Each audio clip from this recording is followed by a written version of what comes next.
यदा यदा हि धर्मस्य ग्लानिर्भवति भारत अभ्युत्थानम् अधर्मस्य तदात्मानं सृजाम्यहम् परित्राणाय साधूनां विनाशाय च दुष्कृतम् धर्म संस्थापनार्थाय संभवामि युगे युगे संभवामि युगे युगे।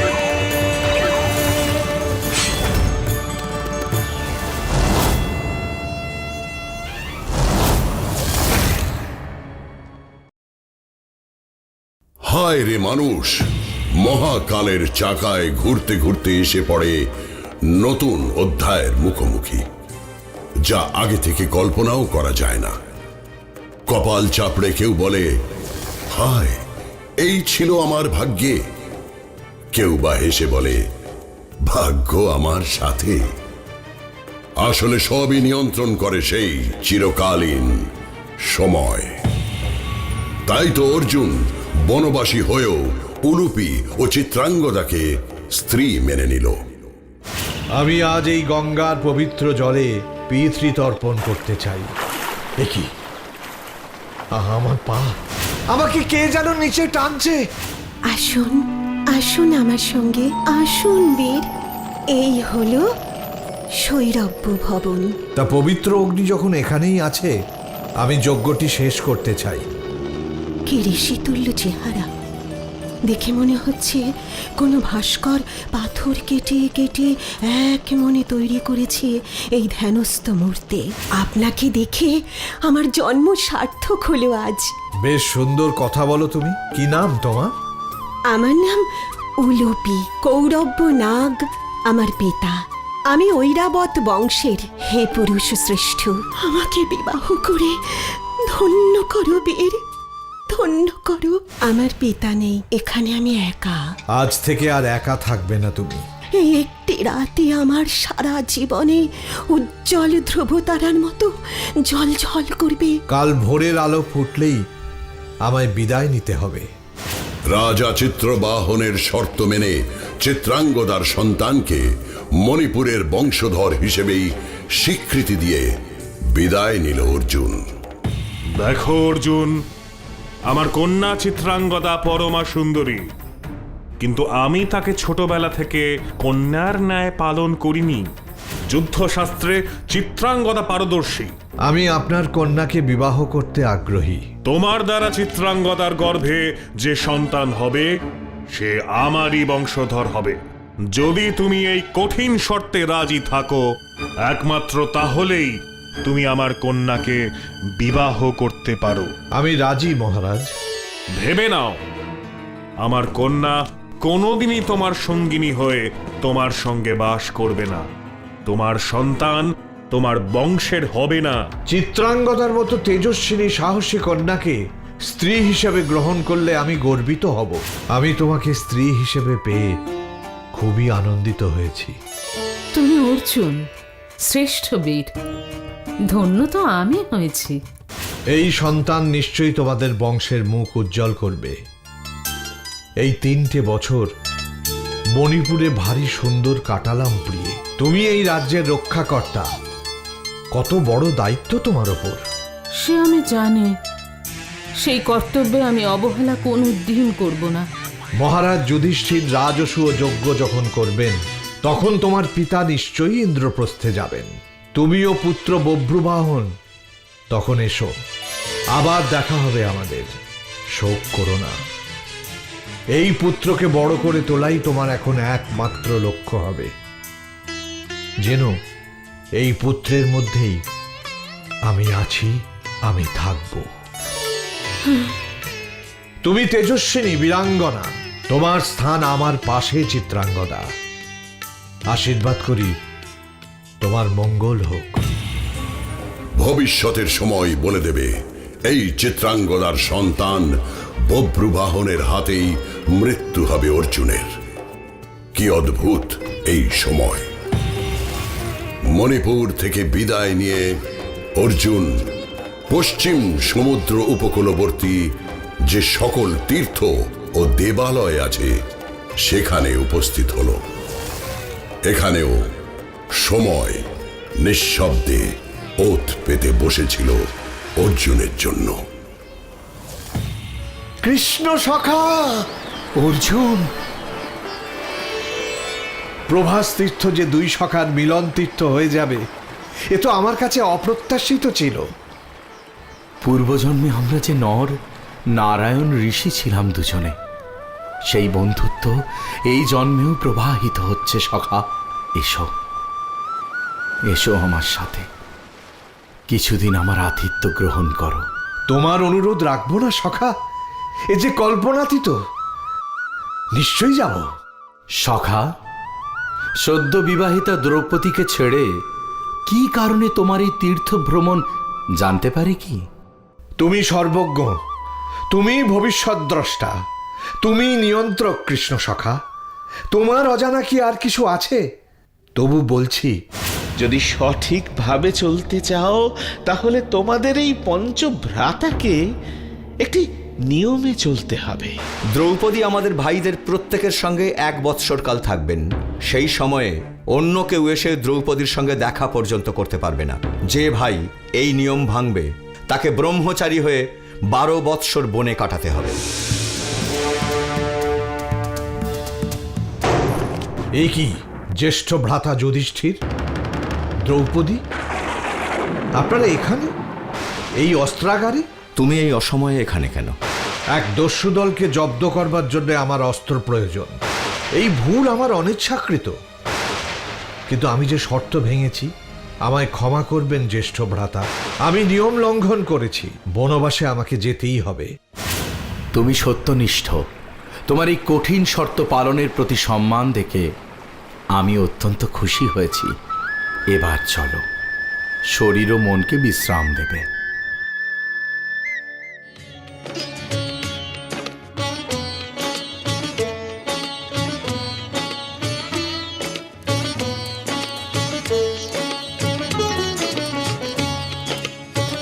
আর ওই দেখো, উনি হলো আমার ভ্রাতা বলরাম।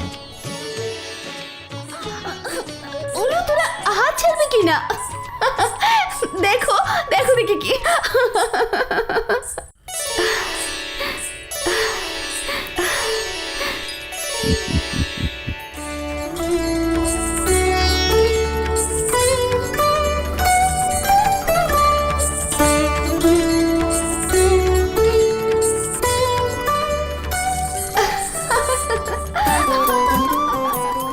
এ কি রূপ, লাবণ্য, এমন প্রাণ শক্তিতে ভরপুর এই সুন্দরী আমার হৃদয়ে যে ভীষণ দোলা লাগিয়ে চলে গেল।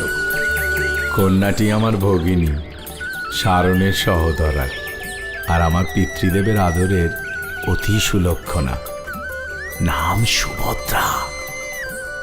বলো তো, পিতৃদেবের কাছে তোমার হয়ে আরজি জানাতে পারি? সত্যই তোমার ভগিনী অনন্যা। একে পত্নী রূপে পেতে চাই সখা বাসুদেব।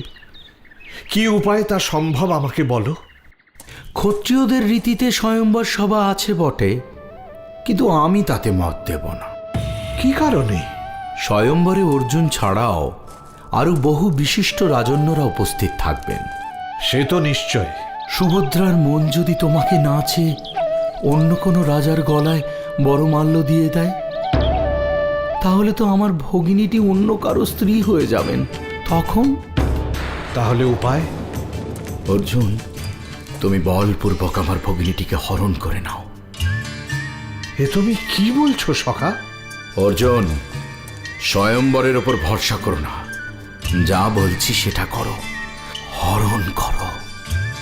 ভ্রাতা যুধিষ্ঠিরের অনুমতি চাই। শীঘ্রই দূত পাঠাচ্ছি ইন্দ্রপ্রস্থে, সঙ্গে এই শুভ সংবাদ।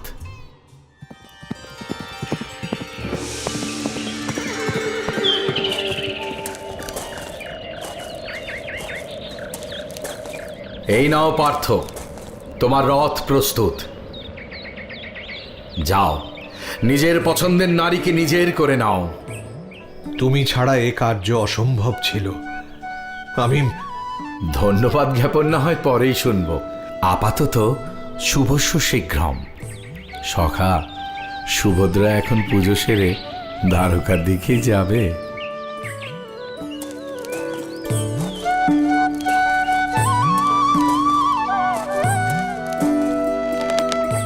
আমিও চললাম সেই দিকে।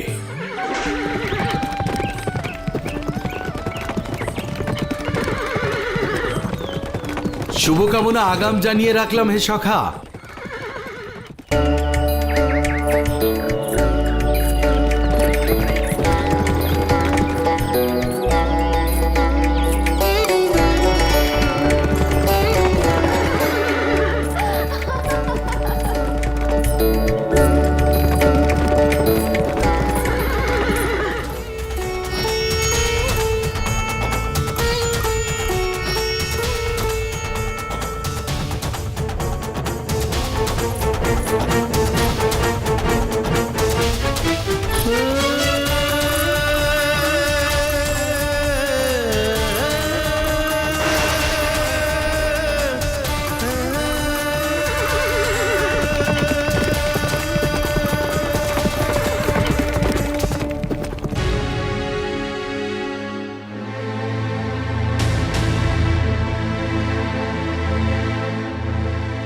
আমাদের রাজ্য থেকে তুলে নিয়ে গেল অর্জুন, এত বড় সাহস!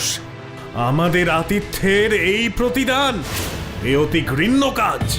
পাণ্ডবরা মার্জিত, বিনয়ী, এমন দস্যুদের মতো ব্যবহার অর্জুন করতে পারলো কি করে? আর কথা না রাজন্যবর্গ, চলুন চলুন আমরা অতি শীঘ্র অর্জুনকে ধাওয়া করি, সুভদ্রাকে সসম্মানে রাজ্যে ফিরিয়ে আনি। এ কি কৃষ্ণ, তুমি নীরব কেন? তোমার সখা অর্জুন ভাই, সে আমাদেরও অতি প্রিয় পাত্র ছিল, কিন্তু যে থালায় ভক্ষণ করলো তাই ভেঙে চুরমার করে দিল সে। এ তো একজন ক্ষত্রিয়কে মানায় না। অর্জুন তোমাকেও আজ অপমান করেছে কৃষ্ণ। বলপূর্বক আমাদের ভগিনীকে হরণ করা, এ তো মৃত্যুকে আহ্বান জানানোর সমান। আমার মাথার মধ্যস্থলে পদাঘাত করেছে তোমার সখা। অর্জুন আমাদের ভগিনী সুভদ্রাকে হরণ করে কোনো দোষ করেনি। কি বলছো কৃষ্ণ? অপমান তো দূরের কথা, অর্জুন সম্মানই জানিয়েছে আমাদের। বন্ধুর প্রতি অনুরাগে তুমি অন্ধ অন্ধ হয়ে গেছো কৃষ্ণ। না ভ্রাতা বলরাম, আমি যা দেখতে পাচ্ছি তা আপনারা কেউ দেখতে পাচ্ছেন না বলেই এত অসন্তোষ। তা কি দেখছো তুমি কৃষ্ণ? ক্ষত্রিয়ের নিয়ম মেনেই অর্জুন বলপূর্বক হরণ করেছে সুভদ্রাকে। অর্জুন আমাদের থেকে কোনো প্রকার ধন বা সম্পদ আশা করেনি, অর্থাৎ শুধুমাত্র কন্যাটিকেই অর্জুন গ্রহণ করেছে। অনেক ক্ষত্রিয়রাই স্বয়ম্বর পছন্দ করেন না, অনেকের সঙ্গে দাঁড়ানো তাদের পছন্দ নয়। অর্জুনও সেই রকম এক ক্ষত্রিয়। আরও একটা কথা আমাদের সর্বদা মনে রাখতে হবে, ভরত ও শান্তনুর বংশকুলোদ্ভব অর্জুন। মাতা কুন্তী, রুদ্রলোক, ইন্দ্রলোক, কোথাও এমন যোদ্ধা নেই যে অর্জুনকে যুদ্ধে পরাস্ত করতে পারে। অর্জুনের তুলনা অর্জুন নিজেই নিজেই নিজেই। আমিও এ ব্যাপারে কৃষ্ণকে পূর্ণ সমর্থন করছি। তাহলে এখন আমাদের করণীয় কি? তাহলে সাদরে ফিরিয়ে আনুন তৃতীয় পাণ্ডবকে, এতে কোনো অপমান নেই।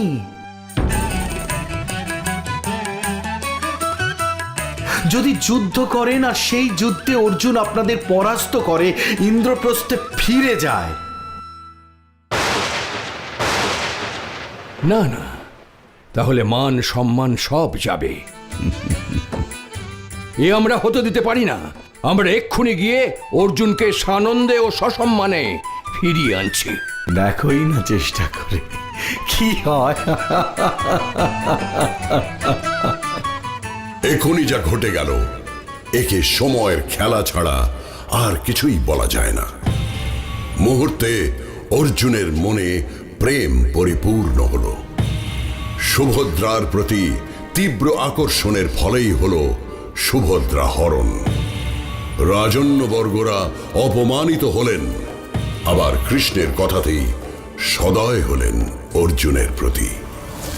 এই ডান দিক তো ওই বাম দিক, একবার নিচ তো একবার উপর। সময় কাকে কোন দিকে কিভাবে যে পথ নির্দেশ দেয় তা মহাকালই শুধু জানে। আর পুরো মহাভারতের উপাখ্যানও যেন প্রকৃত অর্থে মহাকালের উপরই নির্ভরশীল। কৌরবী হোক বা পাণ্ডব, সবাইকেই মহাকালের সামনে নতমস্তক হতেই হবে।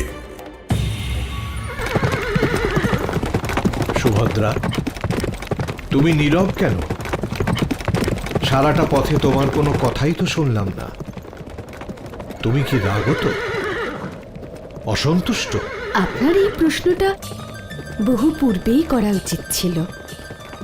আসলে তোমাকে হরণ করে নিয়ে যাবার সময় জোরে রথ চালনার দিকে মন দিতে হয়েছিল, তাই বাক্যালাপের সুযোগ ঘটেনি।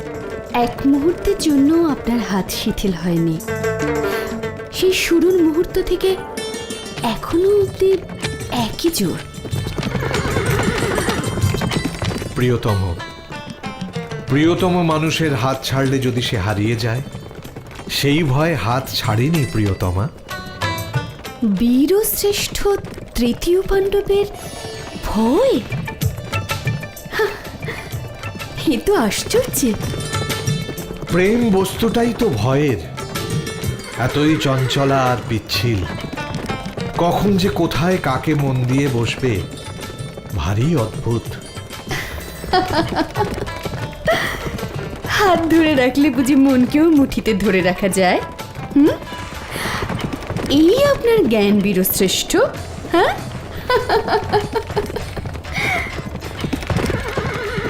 ক্ষমা করো সুন্দরী, তোমাকে বন্দি করার ইচ্ছা আমার বিন্দু মাত্রও ছিল না, নেইও। তোমার মত না থাকলে আমি জানি এতদূর রথ নিয়ে আসা সম্ভব ছিল না। যাক, এবারে হয়তো সুভদ্রাকে অল্প হলেও চিনলেন। তোমাকে দেখে তোমার রূপে মোহিত হয়েছিলাম। এখন তোমার সঙ্গে কথা বলে বোধ হচ্ছে তুমি অতি বুদ্ধিমতী। তোমাকে কাছে পেয়ে আমি ধন্য সুভদ্রা। আমাদের গন্তব্য কোথায় তৃতীয় পাণ্ডব? ইন্দ্রপ্রস্থ।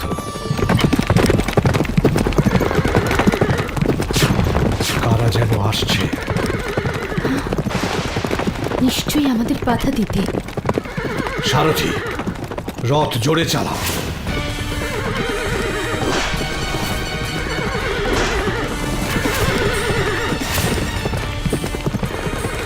ত্রিভুবনে কোন বীর আছে আজ আমিও দেখব যে অর্জুনের সঙ্গে যুদ্ধে জিততে পারে।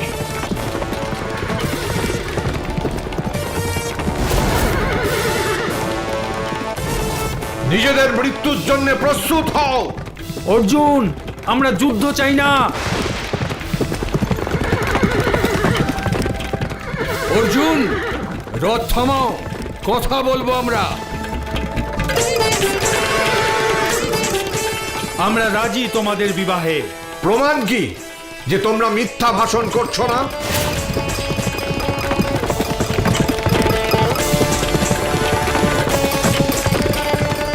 বলরাম, সারথি, রথ থামাও।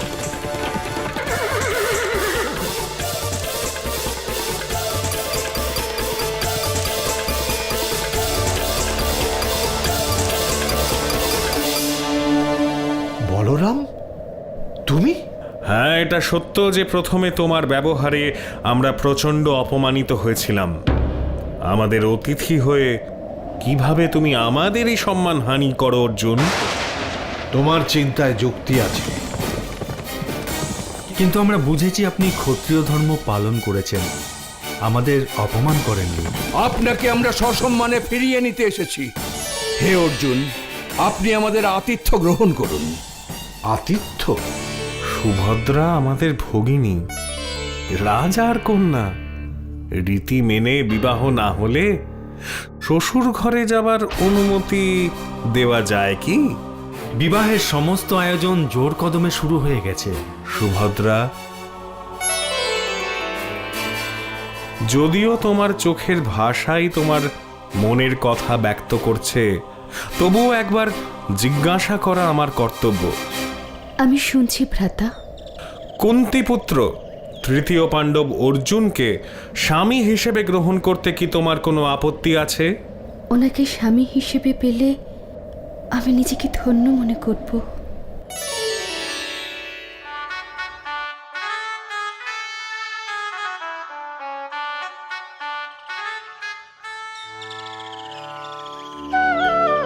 যখন বনবাসে প্রথম বর্ষ অতিবাহিত করছিলাম তখন মনে হচ্ছিল 12 বর্ষ, এতগুলো বছর কাটবে কেমন করে। এখন মনে হচ্ছে এই তো সেই দিনই যেন বনবাসে এলাম।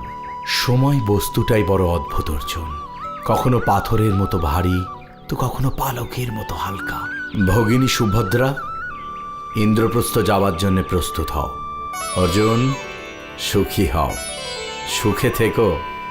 আমি ইন্দ্রপ্রস্থে আগাম দূত পাঠিয়ে দিয়েছি, যে এতদিনে পৌঁছেও গেছে।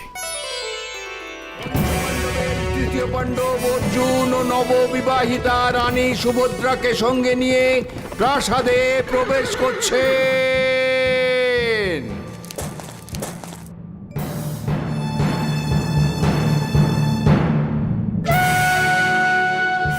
প্রণাম জ্যেষ্ঠ। অর্জুন বিনা 4 পাণ্ডব এতদিন অসম্পূর্ণ, নিস্তেজ ছিল। আজ সব পূর্ণ হলো, মন ভরে গেল। অর্জুন, চির আয়ুষ্মতী হও। ইন্দ্রপ্রস্থ তোমাকে স্বাগত জানাচ্ছে। আজ থেকে এটাই তোমার আপন রাজ্য। এর ভালো মন্দর দায় আমাদেরও যেমন, ঠিক তেমনই তোমারও।